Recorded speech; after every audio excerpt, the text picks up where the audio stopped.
Welcome to Onivia Highlights. These are the best highlights from the LPL 2025 Split 2. Incredibly hard in the late game, even with Rumble's level 6 coming in, like, you know, the level 11s, you can traditionally count on it, but they need to make some plays happen early. We've already got some action. Tarzan potentially looking. Oh, decimating smash. Oh, it doesn't find anyone from Q, but Dredgeline right on top of Kale. He's forced to flash away, but Vampire goes too deep. Yeah, that's first blood going over to Tarzan's Pantheon. The third item where they're tanky enough to survive while Ragnarocking through, you know, a team fight and ignoring all CC. They actually have enough damage, but meanwhile, Monkey is just going to show up early onto the bottom side, knowing that Kale did not have flash from the first blood fight, and they have paid dividends and at least gotten the kill. About some of the concerns for anyone's legend later this game goes on. WE shifting up their bot lane to the top side of the map. Does Vampire actually want to stop this recall? You know, Dredgeline on the tower. But now anyone's legend with priority are invading onto this Olaf. No flash available, and since he already popped Ghost on the bottom side, it's an easy pickup, and Tarzan now 2 kills on the Pantheon. In terms of how things are getting adjusted, it's just a free objective coming in from AL and nothing else to take on the top side for WE. And this is exactly how Tarzan wants to be able to play the game. You know, if Tarzan gets to live in a world where his lanes... For WE to try to make their way into this, we've seen some teams contest these grubs and throw it away multiple times across the past couple of weeks, and we'll see if WE want to try and change their fortune here. They're definitely daring them to. Kale is separated on the other side of the Weaver's Wall. Here comes the Scion. Cube lands the knockup on top of Flandra. He is in trouble. The bailout comes through. Equalizer over the top, and Vampire could be the first target to fall. Tarzan locks him down with the spear shot. Big Tibber stun from Shanks as they are running out Monkey even through the Ragnarok. It's a double kill for Tarzan. He's looking for a triple kill. Tarzan is fed as all hell, baby, and anyone's legend is just going to rally behind the dragon fight. Tarzan is seen on the right side as WE have snuck their way into the banana brush. Tarzan should know that there's members there, but he eats the damage with the empowered E, but he's still taking a lot. The bailout survives and allows him to get out alive. Equalizer gonna cut off the escape route from Karis. Cube trying to buy time. Taeyun using the killer instinct to reposition himself, but Tarzan shows up once again thanks to the Grand Starfall, and another fight that seems to start out well for WE ends in dismay, and anyone's legend ride the coattails of victory. It just goes from bad to worse for WE. There's really no way for them to be able to win this. They try their best to death bush and burst down Tarzan, and they're kind of right for doing so in the sense that if you can take down the Pantheon, you should just be able to instantly win the fight. The problem is, it's Pantheon, so he can negate so much of that damage, and KL was able to get in there. All of a sudden, the bailout comes through. Pantheon ends up surviving by getting a kill and diving the backline. Maybe a little bit over... The amount of CC and team fighting power that WE have on their side, and it just not risking it by trying to contest the Rift Herald. Yeah, I mean, it makes sense as Flandra. Oh my god, so much damage!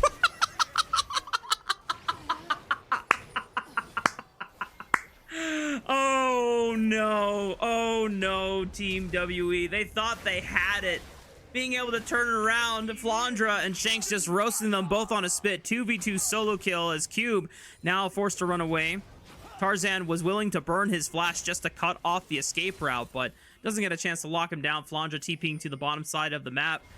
K-Man, that was definitely one of the most entertaining moments I have seen from this split so far. Can we get a damage check on that? That wasn't the pause. There seemed to be something wrong with the game there, because all of a sudden, you know, Monkey wasn't there anymore. The Olaf showed up and then he was gone. But I mean, that's what happens when you run into a Rumble Annie combination and you have no MR.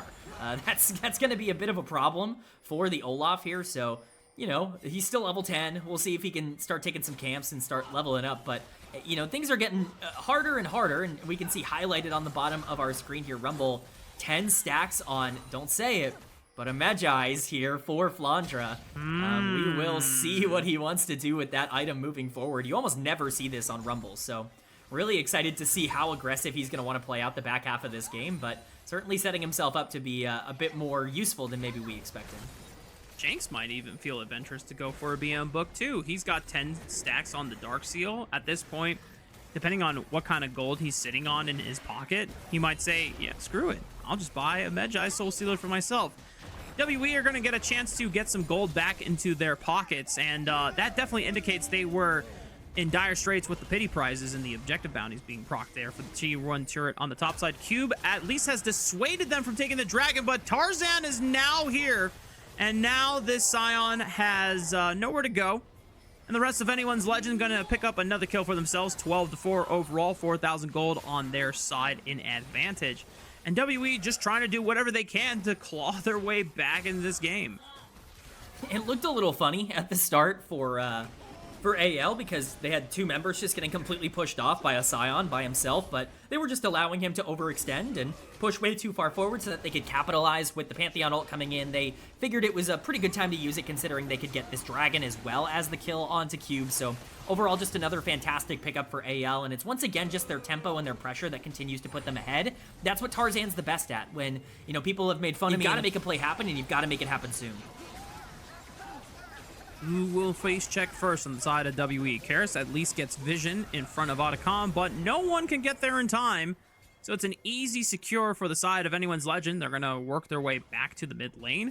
Tier 1 not going to even fall. Tarzan will guarantee the safety of this structure as Cube gets a decimating smash, but Tarzan just blocks it with the empowered shield. And now the rest of WE. Do they fancy a fight here in the river? It would be bold. It would be very bold. I think that's correct. Flandra on the flank.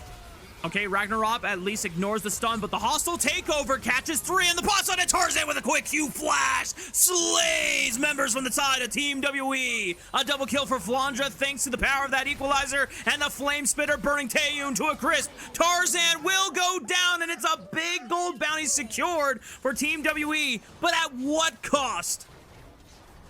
Oh, and we're not even done. Hope onto Karis now. Oh, he's actually gonna get CC'd a little bit. He's stuck between two towers, Karis. Oh, the bailout. Oh, okay, okay. All right, anyone's legend. Let's calm down. Let's calm down. I know you guys are super far ahead against Team WE. Let's not disrespect them too hard. They drop a couple crucial kills that I don't think is not a support tank either. So, I mean, like, if we really want to talk, like, win conditions here, it is the Kai'Sa, right? And anyone's legend did kind of give her a 1,000 gold bounty back into it, but they're gonna jump right on top of Monkey, and Taeyun is trying to kite this one out. Monkey already losing so much HP off the back of Tarzan's engage. Rest of anyone's legend trying to corral them in. Weaver's Wall will at least cut them off from one side or the other, but Taeyun getting jumped on by Tarzan, tries to escape with the killer instinct, but he's got nowhere to go because he just jumps into the rest of the team. WE are just scrambling for scraps, but they're the only ones getting killed in the aftermath of these fights, and anyone's legend just going to corral them all one by one. Cube is the last one standing. Not a single member drops from the side of anyone's legend. 5 for 0 ace, and that's the sold for theirs to claim. It's just unfair. It's absolutely gorgeous from AL. Obviously, it's all started with Tarzan ulting in, but it's layered about as well as I've seen a fight layered in quite a long time. I hope we'll get a replay of this so that I can kind of detail where exactly a lot of the CC ends up coming in, because most of the members of WE did not have a single second to move in that fight, which just is incredibly. I would like that job. Personally, I'll play with Tarzan and let him get super fed in the early game, and, you know, he can start taking over later. I don't mind. You know, I'll put my ego aside. Flandra? Oh, no way, goodness. he just kills Karis. Flandra's just about to style on Karis. There's 3 seconds before this Weaver's Wall. There's no room for him to go. Good use of the flash, going over the seismic shove so that he does not get punted away from his victim. And now Flandra. Oh, he's just gonna teleport, man.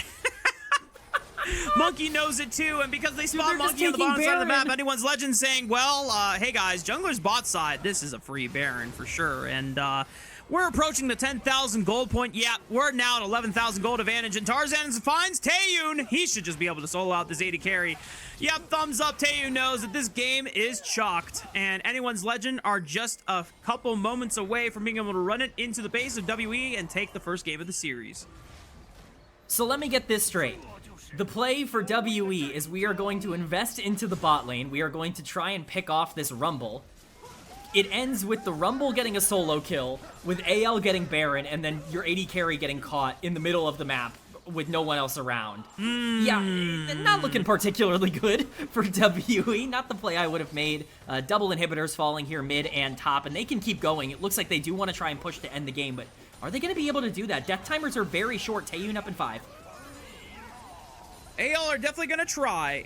It is 2 seconds before Taeyun respawns, so they'll have all 5 members. But look, Hope is just autoing the Nexus Tower without any challenge. So WE are going to really wait until the very end. Hostile takeover is ignored by the Unstoppable Onslaught. Nice buffer there, but it's still a solo tank without any damage members really being able to hit the front line because Tarzan is just solo tanking with this Pantheon. Flandra goes gold and the Flame Spitter cooking WE members alive. Another 5-4-0 ace. And if that doesn't show dominance, I don't know what does. Anyone's legend. Allows maybe a bit more in the back half of the game, but now that we see the full comps, it's pretty clear the direction that both of these teams want to head. Once again, you know, mid-game power spike coming in from WE, you're basically always going to get attention to blocking the banana brush entrance here.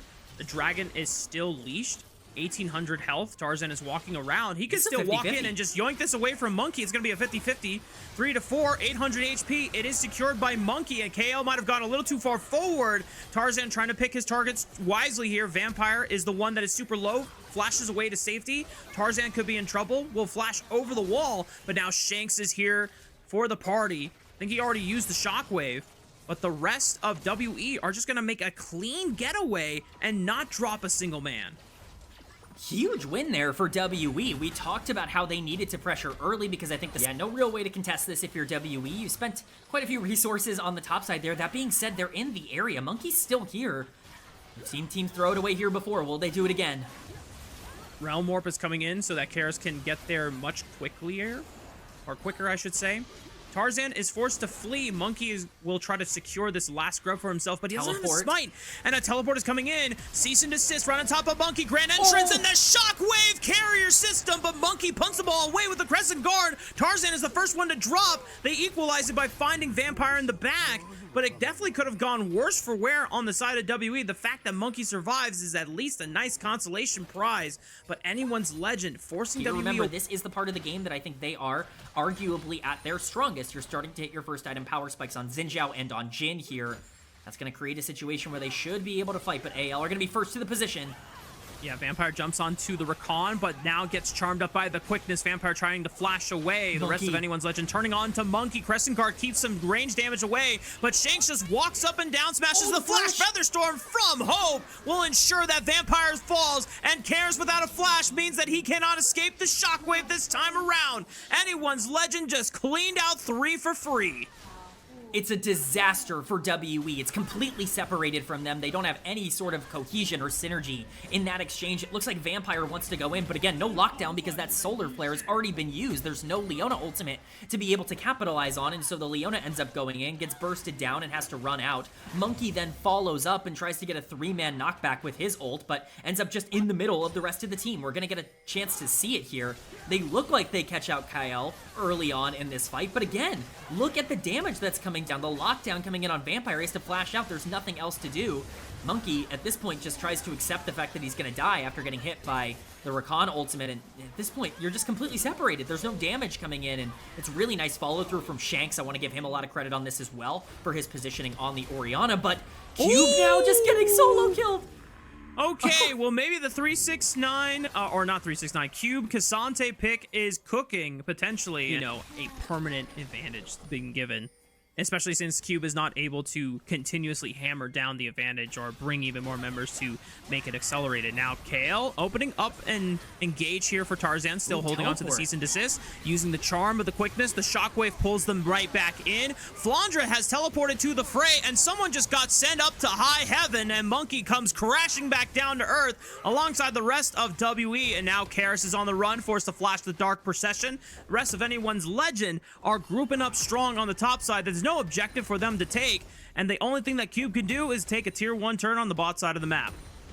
It's just more gold going in favor of AL, though, and it's on primary options. You can see Shanks is very quietly starting to get very scary, and I think that that is a big problem for WE, because look at the builds on WE when you look across the board. Your 2 main frontliners here in the play, even if WE are going to be the first to start Dragon here. Yeah, overall 2 turrets now on the side of anyone's Legend, and Vladra continuing the split push antics of the Yorick. Karis cannot join this fight unless he wants to give up pressure. However, Vladra is recalling, so there's a chance maybe for Rise to join the fight, but they don't even need him. WE are able to secure for themselves their second dragon of the game, the overall 3rd one. It is a Chemtech Soul map. Anyone's Legend trying to chase and keep, you know, some distance on WE as they're trying to make their retreat. Cube is eating a lot of it on the way out. Does not go down, but the retreat is very uncomfortable for them, and Anyone's Legend is able to get some damage on this tier 1 turret. Yeah, great job by Cube to be able to buffer the Recon knockup with the Unstoppable. We've seen a lot of players attempt that and fail when it comes to that interaction, so nicely done. That play is immediately abandoned by AL because Hope is just perma pushing, but they're stopping a lot of these backs. Look at KL and Shanks. They're playing so far forward in terms of how they want to do this. You know, we'll see if it can actually get them anything. Right now, it just looks like tempo, but Tarzan also on the other side. He's going to get spotted out with a blue ward. Okay, well, KL got locked down and a little too far forward, but you know what? Anyone's Legend, if they are willing to say, you know, support life for tier 1 turret in the mid lane, then hashtag worth. They clearly wanted that tier 1. They're willing to give up Dragon just to allow Hope a few more seconds of free hitting on the tier 1 mid, and then they're just going to sacrifice their support for the same, but Monkey now, you know, going to be a little bit pressured out. It's going to be difficult to take down the Xin Zhao unless you have one of the big damage dealers like Hope available to you at that moment, but you can't underestimate where Shanks is at. Again, 3-0-3 on this Orianna. Very close to completing that second full item there. The highest burst damage build from an Orianna, but it will still do some chunking on the side of Team WE. Are we going to get a classic game-throwing fight over blue buff? I hope so. Okay, that Soul Flare just goes wide, and now that's an easy shockwave to initiate. The charm from the quickness rounds them all up, but somehow Monkey survives. Karis does not get to live so graciously. But if they can force a fight around this area, WE have no way to be able to contest over Otacon.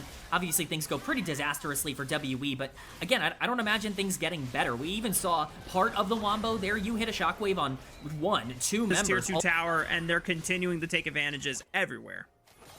Yeah, I mean, it's a little bit of a silly play from Tarzan trying to catch out a champion with so many shields, but this is what I was talking about in draft when I mentioned the Xayah being a really interesting pick. I know we mentioned that the Vi-Xayah synergy isn't always on point.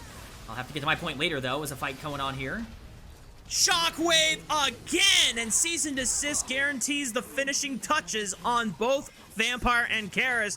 Shanks is no longer quietly carrying. He is definitely making a huge statement on the map. 5-0-4, deathless on the Orianna, the biggest to try and catch out a Xayah who's by herself, but she has so many peel tools that she can buy enough time without even really sacrificing all that much for the rest of her team to get there, and then the playmakers can start getting to work. So everything just working out for AL. It all is kind of coming together for them, and this gold lead has continued to balloon. We're sitting at about 25 minutes, and you know, with Baron spawning very shortly, we could perhaps see even more. Cube is getting very low. Shockwave used.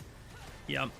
And Anyone's Legend is just going to brute force this tier 2 on the bottom side of the map. And the way that you have described how well this Xayah works when everyone else from Anyone's Legend is just able to just boldly dive forward and not worry about their AD carry, it goes back to and ties to basically the story about this Anyone's Legend roster. The fact that Tarzan can thrive in a world where a majority of his lanes, if not all of his lanes, are doing just fine, being self-sufficient by themselves.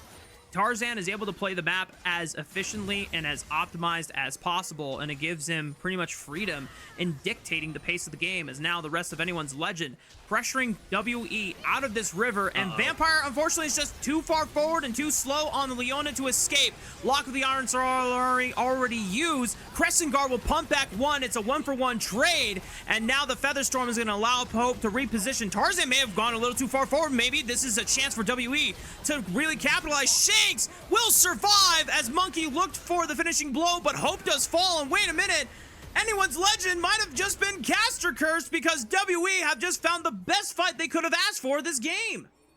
Yeah, it's actually really well played by a lot. So he's not, you know, completely out of, you know, being able to use a summer spell. So yeah, some supports like Hex Flash. Tarzan?